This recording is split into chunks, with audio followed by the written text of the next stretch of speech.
Hi everyone, Javier here, and today we're going to be talking about an issue that doesn't get as much attention as crises taking place in Iraq, Syria, the Ukraine. Specifically, it's about the crisis being faced by the Rohingya people, a small ethnic group living in Rakhine state in western Myanmar. Myanmar is a state with a population of approximately 53 million people, wedged in between China, India, Bangladesh, Laos, and Thailand. The former British colony has been in civil conflict since 1949 and is in the midst of one of the longest running civil conflicts in modern history. Myanmar has a very complex ethnic and religious makeup, including Buddhists, Christians, as well as Muslims such as the Rohingya. Relations between the ethnic Burmese and the Rohingya came to a head in 2012 when the alleged rape of a Buddhist woman by 3 Muslim men led to the killing of over 100 Rohingya in Rakhine State and the displacement of over 140,000.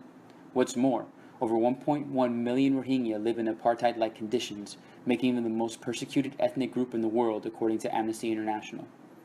Anti-Muslim fervor found a new torchbearer in the form of Ashim Wirathu and his group of right-wing Buddhist extremists known as the 969 movement. Their goal is to prevent the formation of a Muslim state along the lines of the Taliban in Afghanistan and ISIS in Iraq and Syria. The state of Myanmar has put very little effort into helping the Rohingya, and in 1982 passed a law which classifies them as non-citizens. It is because of this that Ricky, Alessandra, and I wanted to gauge the knowledge of the general population in respect to the Rohingya. Have you ever heard of Myanmar? No. No, you never heard of Myanmar? No. What? I don't think I have. No? Okay. One more time. Myanmar? Never heard of it. No. It was formerly known as Burma. Are you familiar with Burma? No. But I've heard of the city. You heard of the city? I've heard of Yeah. the city. Well, awesome. What have you heard about it? I know there's Buddhist extremists. That's really all I know. I've heard a little bit about it, Okay, but awesome. not much. Okay. I've heard a little bit. Nothing spectacular, nothing much. Yes. You are? Yeah, I know about it. Yes. Myanmar? Okay, so are you familiar with the Buddhist and Muslim conflict that is going on right now? Yes and no. No. No? I should say no. No? Yeah, of course. Oh, really? What have you heard about it? Well, I heard that there is a feud going on in Myanmar, specifically concerning Buddhist extremists. Yes, I have. Awesome. And what about Myanmar have you heard? I mean, in the news or just in general? Just in general, well, it has had a lot of political struggle, and there's been a lot of cultural issues as well. The specifics about it, I'm not too well informed, other than I've recently found out that they do have like those Buddhist revolutionaries per se, or the extremist groups. What are 3 things that come to mind when you think about Buddhism? Tranquility, religion, and peace. Meditation, tolerance, and my aunt was Buddhist. So it turns out that there's a group of extremist Buddhists that want to kick out all the Muslim population out of Burma by any means necessary. Wow. It's a group of Buddhist nationalists that their purpose is to remove an ethnic Muslim population known as the Rohingya out of the country by most any means necessary. Wow. They don't consider, the Burmese government doesn't protect their rights as citizens. They don't count them as citizens. So in effect, they have no rights within the country. Wow. Yeah. So do you think that the international community should get involved? The international community should not get involved No. at all. Oh. No. And the government of the country has the right to decide their own laws, and if they say they are going to vote on it, the people have to wait and see. Or they will have to do protests until they are listened. But the international community has nothing to do with it. It's none of their business. They do not know anything about the culture of the people and what is going there for sure. So stay out of it. I mean, it's always complicated just because it's kind of hard to decide like what to do in those situations to help those people, but I definitely feel like that was why the UN was like formed. It was to support this type of like problems in our world. So I definitely think they should take part in trying to help them. They are a minority and apparently the most oppressed. I just don't know how they would do it, but I mean, why else do we have the United Nations if not to help people like them?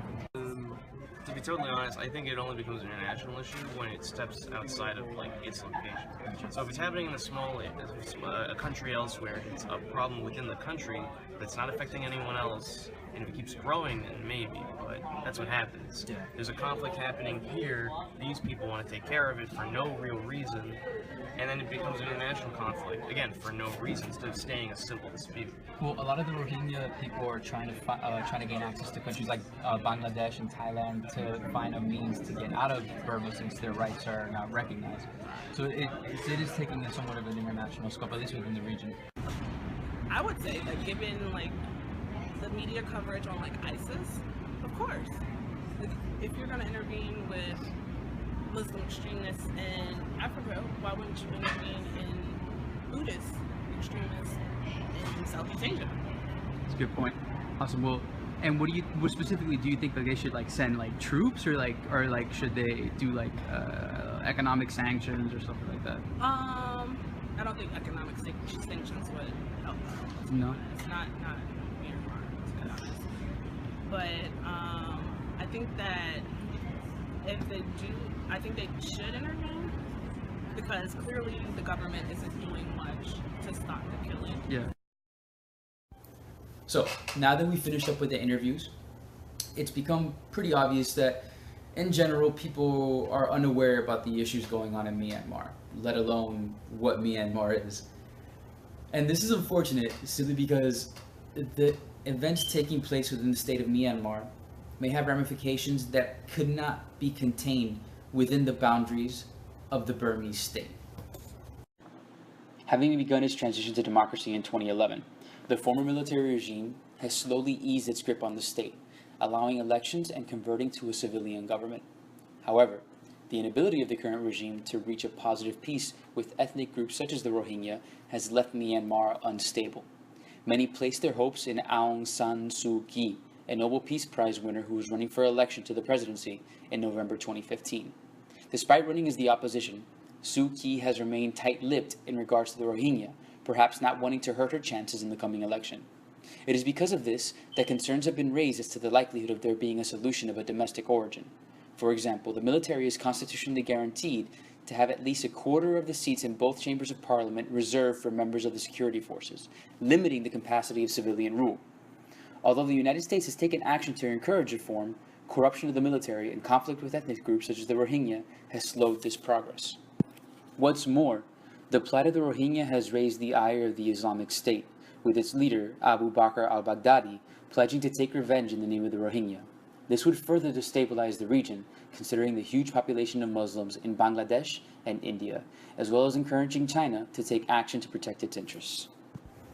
So now the question remains as to what should be done about the crisis taking place in Myanmar.